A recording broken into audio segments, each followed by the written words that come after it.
government to the killing of their heir to the throne. They send an ultimatum to the government of Serbia. The ultimatum is one of those documents you can look at throughout history that is obviously designed to be rejected. The demands would eviscerate Serbian sovereignty. No sovereign state could agree to this. And they're only given 48 hours to respond to all these different points, the rejection of any one of which means war. But the day before the 48-hour deadline runs out, the Serb government sends a message to the Tsar of Russia asking for help. Charlie Delta 888. We cannot defend ourselves. Therefore, we pray your majesty to send help as soon as possible.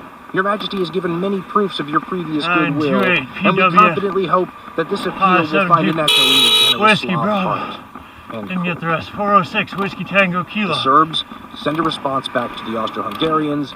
It's not good enough. The Austro-Hungarians declare war on July 28th, exactly 1 month after the assassination, and they're shelling Belgrade in like 5 minutes. The Russians 574 X-ray November Kilo. In response to this.